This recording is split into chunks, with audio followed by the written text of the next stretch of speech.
Hi folks, and welcome to this pretty in-depth review of the new Codex Adeptus Mechanicus Skirarii that Games Workshop has brought out today. And the book itself is very nice. You're probably going to see my models in the background, by the way. That is just so you've got something to look at, and it's not just my lovely voice. But anyway, the book is very nice. It's very glossy, full of nice artwork and full of nice pictures of the models and what we're expecting really from new GW book releases. And it's about 3/3 of it though is just that, pictures and words. That's all nice. What most people are here for is the rules. So let's just jump in and talk about the rules. Well, just a wee quick side note, there is a lot of fluff and other information in the first 3/4 of the book as well as the art, which I forgot to mention just there, but let's jump in and start talking about the rules. Now the first unit you come across are your Skirarii Vanguard. Their points cost is just under 60, with just under 9 points, just under 60 for 5, and just under 9 points a model. They are stat-wise, weapon skill 3, ballistic skill 4, strength toughness 3, wounds 1, initiative 3, attacks 1, leadership 8, save 4+, with the Vanguard getting an extra wound and attack and leadership. Interesting to see the extra wound there. I suppose that's to justify him being slightly more augmented than the rest of the unit. To me, these guys sound like what I call brawler infantry, like your basic space marines. Like, they want to get into that rapid fire range and be relatively close. Well, these guys are pretty similar. I'd try and keep them at range 18, so they're out the rapid fire, but they still get their lots of shots because they're not rapid fire, they're assault free, their guns, which we'll talk about in a minute. Their special rules they get is the Doctrine Imperatives, which I'll talk about.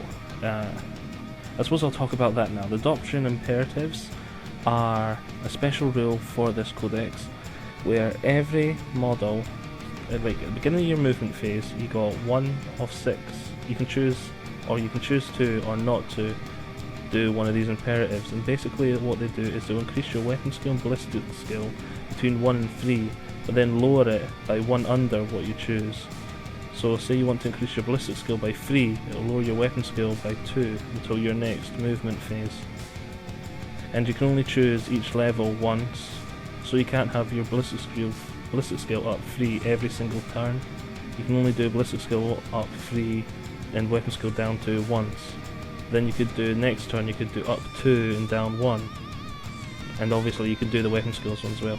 Small scale games, I think that'll be awesome. It'll obviously still be good in big scale games, but where in bigger scale games you've got more chance of coming across some time where you need your weapon skill, but you also want to increase your ballistic skill, and it's going to be like like I've got that combat going to happen over there, but I could really use the better ballistic skill to take down these, or I could really use that better weapon skill, but I don't want to have to sacrifice my ballistic skill. So there is going to be that wee bit push and pull there. Now back to the Vanguard. Their other special rules is they have Feel No Pain 6+, and Relentless, as well as their own unique special rule, which is called Rad Saturation, which is where when this unit is locked in combat, it'll subtract 1 from the toughness of every enemy model, to a minimum of 1 of course, which will be really good for like helping other units, because these guys aren't really that designed to be in close combat. They're designed to be near it, like shooting, blasting away, like a brawler infantry as I described earlier. They're not really designed to be in it. They'll be good supporting like a more melee orientated unit with that special rule though. Well, the base unit is 5, and there's the option to take 5 more. The Vanguard Alpha, which is a squad leader, has lots of options to upgrade, just as like you'd expect, just like a Space Marine Sergeant. And what was it? Then the unit has a couple of upgrades it can take. There is Enhanced Data Tether, which basically gives you 1+1 leadership whenever you're using one of those doctrines I was talking about earlier. So if you're going to be using one every turn, it's basically +1 to your leadership 24/7.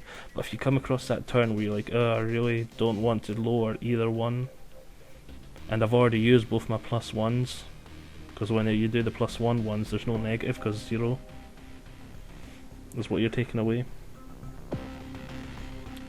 So Yeah, but it's basically +1 to their leadership, which will take it up to leadership 10 if the alpha's still alive, which is quite good. Then you've got the Omnispecs, which takes 1 away from the cover save of whoever they're shooting. Now I think that doesn't give it to other units, I think it's just their unit. Now 2 of the unit can take special weapons from the special weapon list, and if you take the full squad of 10, that's upgraded to 3 of them can take the special weapon. Now the special weapons are the arc rifle. Wait, whoa, we've not even talked, wait, let's take a back step. Let's talk about their equipment first, before what they start with. They start off with their Skirarii warplate, which gives them their 4+ save, and their radium carbine. Now the radium carbine is range 18, strength 3, AP 5, assault 3, with the special rule that called rad poisoning, that on to wound rolls of 6 they do 2 wounds instead of 1.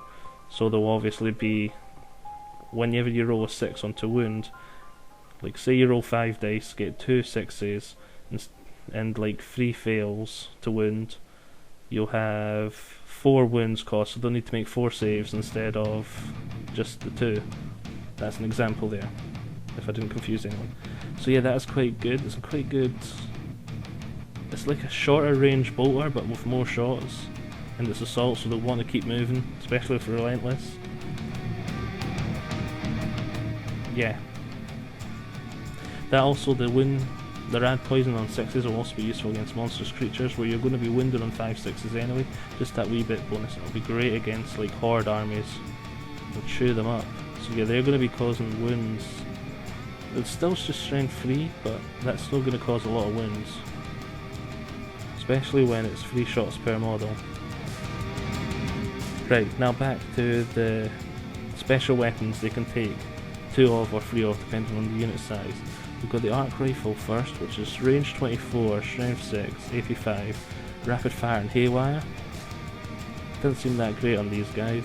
The transonic arquebus, I've always seen that word, never heard it pronounced. Arquebus, something like that. Sorry folks. It's range 60, strength X, AP 3, heavy 1, armor beam. That's not really designed for these guys either, but this last gun, it is. It's the Plasma Calver. It's range 18, just like their other gun, strength 7, AP 2, assault 3, just like their other gun, gets hot. So that's 3, it's like a plasma gun that shoots 3, it's what the can't talk today. What the first gun is, the radium carbine, is the bolter, this gun is the plasma gun. So yeah, it's a really good gun. You'll want, like, especially if these guys are going to be in close, it gives the unit versatility to take out like lighter vehicles, as well as like Terminators and heavy Marines type units. So yeah, the Plasma Calver, I see that being used a lot. Now, let's move on to the Rangers. The Rangers are almost identical to the Vanguard, except you make them slightly more expensive. Instead of just under 60 and 10, it's just over 60 points for the squad and just over 10 points for a man or a model. And it's the same 5 minimum, 10 max. They lose the special rule for the negative toughness in close combat, and they swap their gun for a galvanic rifle. Now, the galvanic rifle is range 30, strength 4, AP 4, rapid fire, precision shot, which to me makes this unit like a Tau-like Fire Warriors type unit shooting. They don't have that strength 5, but precision shot, that'll be a biggie. On a full unit, it shouldn't be that hard to roll 6s. If you're desperate to get rid of that flamer before you charge, these guys will do it for you. If you're desperate to... it's a small scale game, he's only got like one option to take out one of your models, like say a missile launcher to take out a tank or something. You've got, that's his only real option. Use these guys. If he's got a power fist, you're worried about insta-gibbing some of your higher wound models, use these guys. That's, yeah, precision shots all round, that'll be great. Just to like those little things, they'll no longer be able to hide those models that will cause the problems. Right, now on to the Rust Stalkers. These guys I'm not really that happy about. I like the models for the Rust Stalkers, their counterpart just like the Infiltrators. I'm not too keen on the heads, but a lot of people like that sort of style, but it's just not my taste. But the Rust Stalkers I'm a wee bit disappointed with. They're pretty pricey, considering they're about Terminator equivalent in price. Stats are weapon skill, ballistic skill 4, strength 4, toughness 3. That is one of the main down points. Wounds 2, initiative 4, attacks 2, leadership 8, save 4+. And they've also, their armor gives them a 6+, and vulnerable save. And they've got a feel no pain of 5+. But all that's not making them that... They've got a lot of stuff going on there that makes them a wee bit more survivable. Survivable. Makes them a wee bit harder to kill. But still, they're going to get chewed through by basic guns. Like, even guardsmen, las guns will start to chew through them. They'll be wounded on 4+. So yeah. They're a real glass hammer, this unit. The 2 wounds is not really going to help them when they're toughness 3, especially with the number of strength 6+ weapons around. That'll just tear through them. Right, now their other equipment, they have a transonic razor, which is an AP5 melee weapon, where 6s always wound and are AP2 in the first round of combat, and after the first round of combat it's always AP2. But with their toughness 3, they're not really going to want to be there in the second round of combat. Initiative 4, they're not even sure about being there in the first round of combat.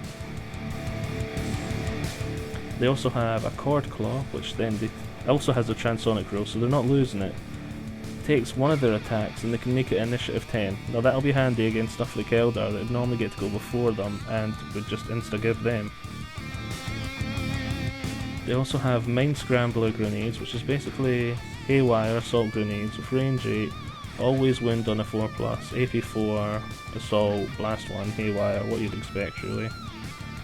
Their special rules, they've got Bulky, the Doctrines we talked about earlier, Dune Strider, which gives them +3 movement in the movement phase, their Feel No Pain we talked about on Furious Charge. They have...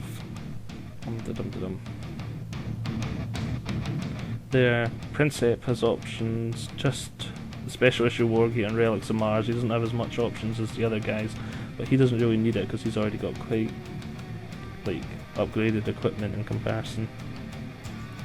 The entire squad has an alternate weapon option where they get rid of all their weapons, including their grenades and the cord claw, to get a sword, which also has that transonic, well, 2 swords, else that transonic special rule, where they are auto-wounding, where all wound, that 6s always wound and are AP2, and then they're AP2 after the first round of combat, but +1 strength as well.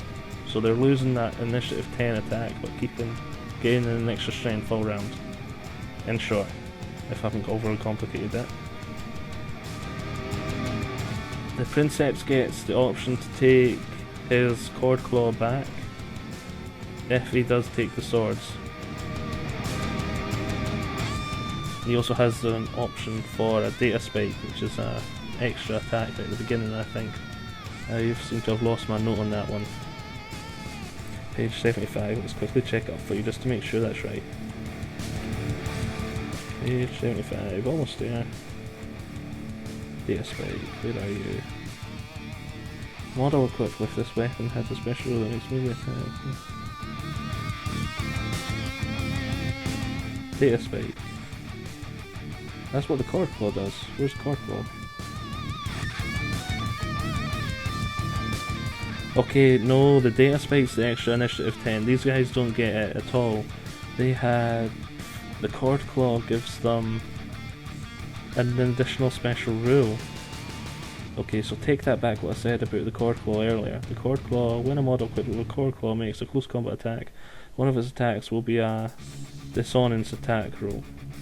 Roll this separately. Dissonance attack has the fleshbane. So one attack has fleshbane. That's what the cord claw does. So earlier on when I said one attack, initiative 10, it's not. One attack has fleshbane. and it's the data spike upgrade for the squad leader that gives them the 1 attack at initiative 10. Okay.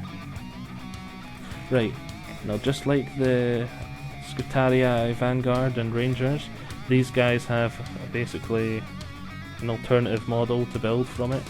They're the infiltrators. They're just like the stalkers, have all the weaknesses of them that I discussed earlier. You make them a wee bit more expensive, and you give them a power sword and what I call a space Uzi instead of the weapons. Now the space Uzi is range 18, strength 4, AP dash, assault 3. Also compared to the above guys, they have infiltrate and stealth, but they lose the furious charge, and they also have their unique special rule where any model within 6 of them loses a weapon skill, ballistic skill, initiative and leadership. They have an alternate loadout just like the stalkers, and their alternative loadout is to take a taser goad, which is +2 strength, AP dash, melee weapon, and a flechette blaster, range 12, strength 2, AP dash, and it's a burst pistol, which basically means pistol with 5 shots, and shred. So yeah, I'm not really overly keen on either of those like larger infantry units. Don't get me wrong, they'll be able to tear through unelite infantry, but as soon as you get to elite infantry, anything that can strike back, then they're going to drop in like flies with that toughness 3. So we've talked about the infantry. I hope you've enjoyed the infantry and heard what you hear. And the next part we'll probably just talk about the vehicles. See you then.